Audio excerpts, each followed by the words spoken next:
आपण कोणासाठी कितीही केलं ना तरी पण कुठंतरी कमीच पडतो. कारण सत्य चप्पल घालून येईपर्यंत खोटं मात्र गावभर हिंडून आलेलं असतं. प्रेमळ माणसं तुम्हाला कधी वेदना देतीलही, पण त्यांचा उद्देश फक्त तुमची काळजी घेणं हाच असतो. जगातलं सगळ्यात कडू सत्य आहे की नाती जपणाराच नेहमी सर्वांपासून दुरावला जातो. त्यामुळं मंडळी, पुस्तकातील धडे आपल्याला शिक्षित बनवतात, पण आयुष्यातील धडे मात्र आपल्याला समजूतदार बनवतात बरं का. नमस्कार मंडळी, मी छाया आपल्या सर्वांचं आपल्या आणखीन एका नवीन व्हिडिओमध्ये अगदी मनापासून स्वागत करते. तर कालच्या व्हिडिओला तुम्ही सगळ्यांनी भरभरून प्रेम दिलं, त्यासाठी मनापासून आभारी आहे सर्वांची. आता फौजी साहेब आणि राजू दिवाळीसाठी मस्त घर सजवत होते, तर लाईटी लावायचं काम चालू होतं त्यांचं. काय म्हणले, पुरली एकदम ओके मध्ये. तुम्ही तर म्हणले कमी वाटती. नाही वाटलं मला ते. अच्छा, मोजून येल तर तुम्ही? हा. अरे बाप, 35. हा का? पर्यंत तिथं आणि तशी आला. भारी वाटणार आहे ना काय बाबू? ठीक आहे ना, जा ना मग तू.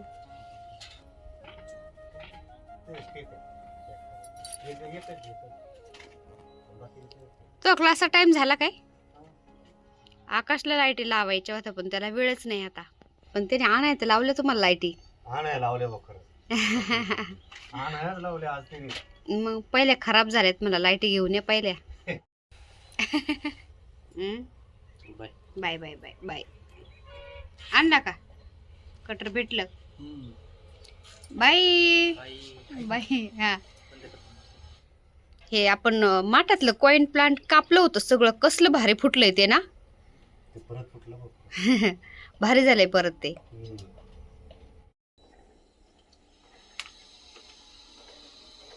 एक माळ आहे ना 300 रुपयाला. 300 रुपयाला का? छान आहे पण नाही का, थोडस वेगळं काहीतरी. ते दरवेळेस आपण ती स्ट्रीप लावतो. हा, 4 वर्ष जुने झाले. जुन्या झालं, ते खराब झालं सगळं. नाही, भारी वाटणार आहे बर का. तर मंडळी, हे पा दाजीचं आणि मेवण्याचं हे लाईटी लावायचं काम चालू झालंय आता. त्यावेळेस थोड्याशा वेगळ्या लाईटी आणल्यात. हळू हळू, हात मोकळे नको सोडू. ते पा तुमच्या जवळ येऊन बसलाय तो.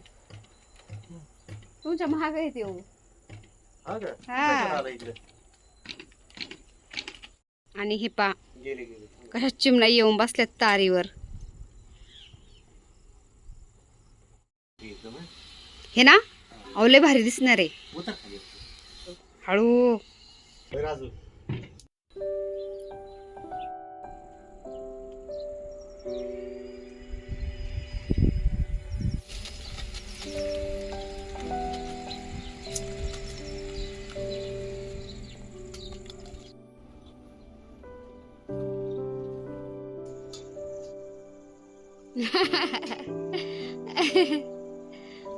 तर हे खाली आपलं पोर्च आहे आणि आपलं खाली तुळशी वृंदावन. आणि हे पा खाली कसलं भारी फुल उमललंय गुलाबाचं. हळू.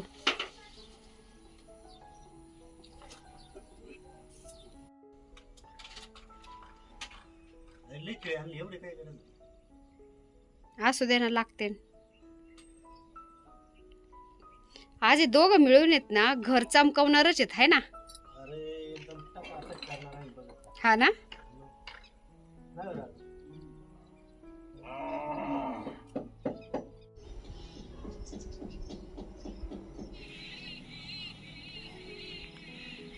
वरचं तोरण राहिलं तेवढं.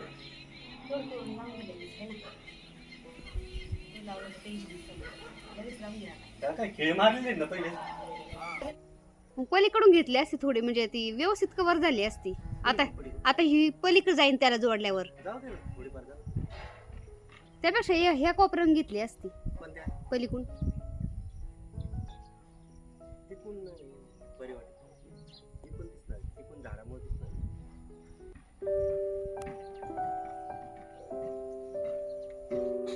भारी वाटतंय बर का, तोरण लय भारी वाटतंय.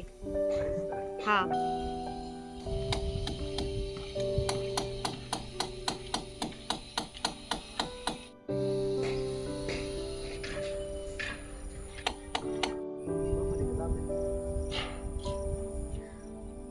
तीन होते का? पहिल्या नाही 2च होत्या, पण याच्यातून थोड्या मोठ्या होत्या नाही का. हा ना? पानांशिवाय झाडाला आणि संस्काराशिवाय व्यक्तीला काहीच किंमत नसते ना, तसंच आहे आपल्या घरादाराला तोरण बांधल्याशिवाय घराला शोभा येत नाही. तर तुम्ही घराला बांधा किंवा दाराला बांधा, तर आम्ही घराला पण बांधतो आणि दाराला पण बांधतो. असं सणासुदीला, दिवाळीला, दिवाळी दसऱ्यामध्ये तोरण तुम्ही महागाचं बांधा किंवा स्वस्त बांधा, काही हरकत नाही, पण नक्की बांधायचं. मग ते नुसतं आंब्याच्या पानांचं आणि झेंडूच्या फुलांचं जरी बांधलं ना, तरी पण एकदम शुभ असतं. आणि हमेशा आपण दाराला तोरण जर बांधून ठेवलं ना, मग तर चांगलंच आहे. कारण असं म्हणतात, दाराला तोरण बांधण्याचं महत्त्व अनन्यसाधारण आहे. हे तोरण आपल्या घरामध्ये शुभता आणतं, सकारात्मक ऊर्जा आकर्षित करतं आणि वाईट शक्तींपासून आपल्या घराचं संरक्षण करतं. दाराचं तोरण म्हणजे आपल्या परंपरेचं एक प्रतीकच आहे. कारण बघा आता सण वार, लग्न कार्य आणि इतर शुभ कार्यामध्ये पण हे तोरण आपल्या दाराला सहज लावलं जातं. आणि या तोरणामुळे आपल्या घरामध्ये माता लक्ष्मीचं स्वागत झालं जातं आणि समृद्धी येते, तसंच नकारात्मक ऊर्जा दूर होते असं पण म्हणतात बरं का. पहिलं तर असं लग्न कार्यामध्ये सणावाराला आंब्याच्या पानांचं आणि झेंडूच्या फुलांचं तोरण बांधायचे, पण आजकाल इतके फॅशनमध्ये वेगवेगळ्या प्रकारचे तोरण येतात बाजारामध्ये की बस.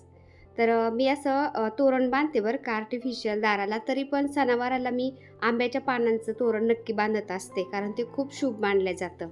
पूर्वीच्या परंपरा आपण जर जोपासल्या ना, तर ते आपण पुढल्या पिढीपर्यंत पण पोचू शकतो. कारण जसं की बघा आता मनात किती वेदना आहेत ना, हे शब्दात मांडणं जरा अवघड वाटू लागतं आजकाल आपल्याला. कारण आता भावना थेट बोलून व्यक्त केल्या जात नाही, तर त्या रील्समधून उमटतात बरं का. तसंच आहे, आपण हे सगळं ऑन ग्राउंड सगळं करून दाखवू ना, तेव्हा तर आपल्या पुढल्या पिढीला सगळं समजन हे कसं असतं, काय असतं आणि त्याच्यातलं महत्त्व पण त्यांना कळन. आणि आजकाल आहे ना, खरंच मी म्हटलं तसंच आहे, मनातल्या भावना आपण बोलून नाही दाखवू शकत, पण ते आजकाल रील्सच्या माध्यमातून, त्यानंतर स्टेटसच्या माध्यमातून आपण ते दुसऱ्यापर्यंत पोहोचू शकतो. तो एक चांगला माध्यम झाला आहे बरं का. आणि तसंच यूट्यूबच्या माध्यमातून तर मी आपल्या ज्या जुन्या परंपरा, सण वार सगळं आणि जे माझे अनुभव आहेत, तर मी आतापर्यंत जे स्ट्रगल केलं किंवा जे मला अनुभवातून भरपूर काही शिकायला मिळालं, हे सगळं मी तुमच्यापर्यंत पोहोचवण्याचा प्रयत्न करत असते. नमस्कार. चला तो आता लई बोलायला लागलाय बर का. तर सगळ्या ताईंनी त्याची तारीफ केली ना चांगली, तर तो आता व्हिडिओमध्ये चांगला बोलायला लागलाय. होय, राजूची आज ताईंनी सगळ्या तारीफ केली ना, राजू चांगला व्हिडिओमध्ये बोलायला लागलाय. कॉन्फिडंट वाढला त्याचा जरा. आणि हा आमचा इलेक्ट्रिशियन आहे बरं का. सगळ्या लाईटी त्यांनी आता बसून दिल्यात, ह्या वरच्या लाईटी पण त्यांनीच बसवल्यात, सगळं टेरेसच्या लाईटीचं काम त्यांनीच केलंय. आणि इथं थोडासा अंधार पडत होता ना, तर इथं लाईटीची स्ट्रीप लावली, इथं पण आता अंधार पडत नाही, छान वाटतंय. सगळं टेरेस चमकवलंय आता. आणि मी आज मोठा चष्मा लावलाय, त्याला लेन्स आहे ना, तर ते एडिटिंगला त्रास होत नाही ह्या चष्म्याने, त्यामुळं मी हा चष्मा लावलाय. तर फौजी साहेब आणि राजूने दुपारपासून ह्या सगळ्या लाईटी व्यवस्थित बांधल्यात. त्यानंतर संध्याकाळी इलेक्ट्रिशियन आला आणि मग ते सगळ्या लाईटी जोडून दिल्या त्यांनी. तर फायनली आपल्या सगळ्या दिवाळीच्या लाईटी लागल्यात आता. आणि छोटे छोटे जे कंदील असतात ना, ते पण फौजी साहेबांनी लावलेत पोर्चमध्ये. आणि लाईटी वगैरे जोडून झाल्यानंतर मग आकाशने मस्त चहा बनवून आणला होता टेरेसवरती. इलेक्ट्रिशियन, फौजी साहेब, मी, राजू सगळे टेरेसवरतीच होतो ना. आकाश म्हणला मी चहा बनवून आणतो. तर मुलं आहेत ना, असं अजिबात कंटाळा करत नाही. कोणी पाहुणे रावळे आले ना, न सांगता ते पाणी देतात, चहा ठेवतात. मला म्हणतच नाही की मम्मी चहा ठेव वगैरे असं काही.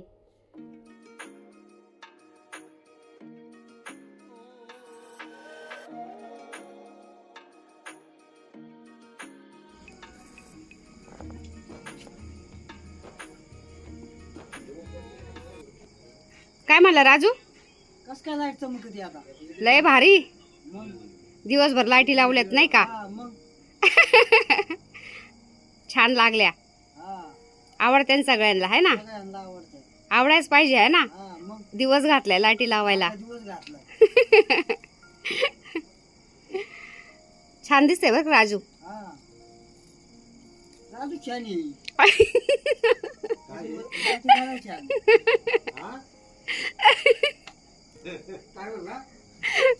काय नाही आमच्या मंडळींसंग आम्ही बोलतोय.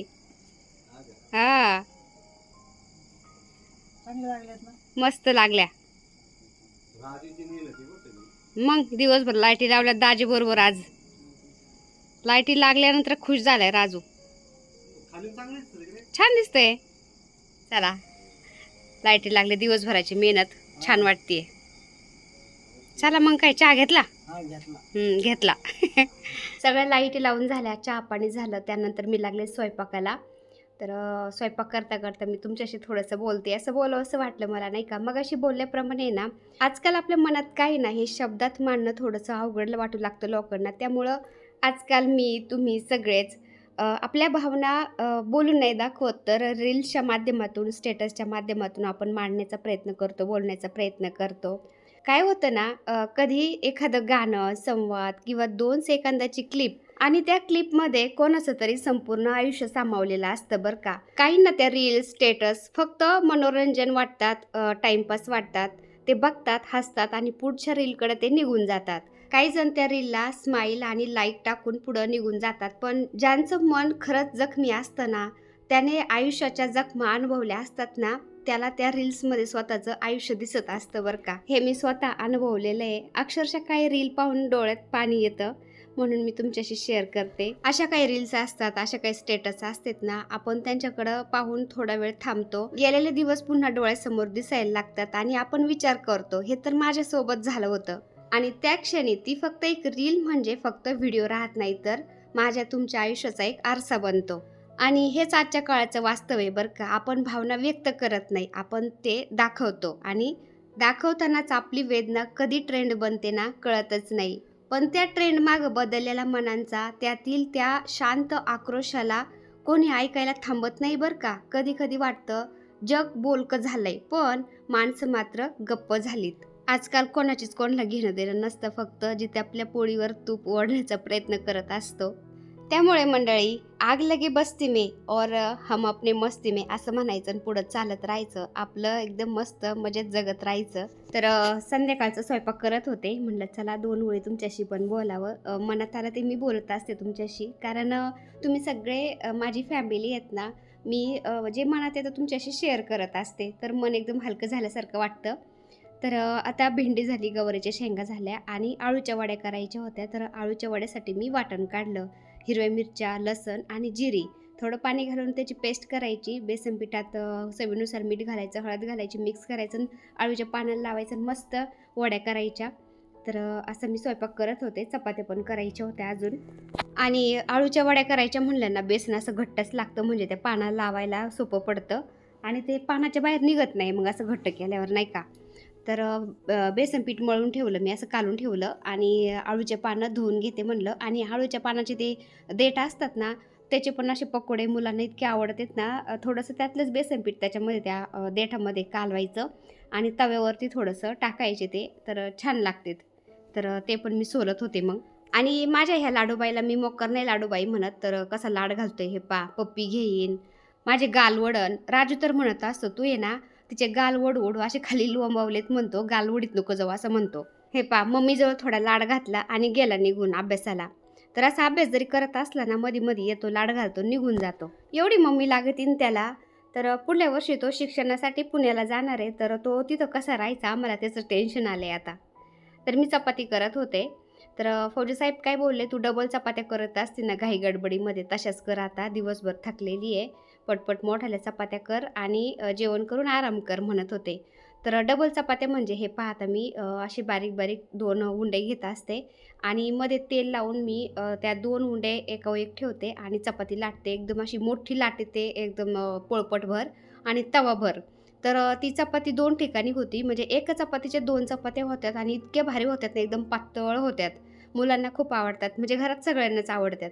तर असं घाई गडबडीमध्ये मी अशा मोठ्याल्या चपात्या लाटत असते, पटकन उरकतात पण, म्हणजे एकदाच लाटली भाजली ना तर त्याच्या 2 चपात्या झाल्या जातात. तर ही चपाती मी तुम्हाला लाटून भाजून दाखवते आणि एका चपातीच्या 2 चपात्या पण करून दाखवते बरं का आता. तर चपाती लाटायला आणि भाकर थापायला असं मी सिलिकॉन मॅट पण मागवलेले आहेत. तर कधी मी पोळपाटावर लाटते, तर कधी मॅटवर पण लाटते, भाकरी करते, असं कधी आलटून पलटून असं मी वापरत असते. तर हे मोठी अशी चपाती लाटली मी, एकदम पोळपटभर. आणि बिन तेलाच्या चपात्या फौजी साहेबांना आवडत नाही बरं का. फौजी साहेब म्हणतात, बाई फौजमध्ये ना पिंत्यालाच्या रोट्या आहेत ना, पीठ झटकून खाऊ खाऊ मी पार थकलोय. तू आता मस्त तेल लावून चपात्या करत जा. तर मी कधी गावरान तूप लावते तर कधी असं तेल लावून मस्त चपात्या करत असते. फौजी साहेबांना असं आवडतं. तर 2 याची म्हणजे डबल याची चपाती केली. आता हे पहा दुसरी पण टाकते मी आणि तुम्हाला आता मी त्याचे पदर काढून दाखवते. मस्त खरपूस भाजली हे पहा.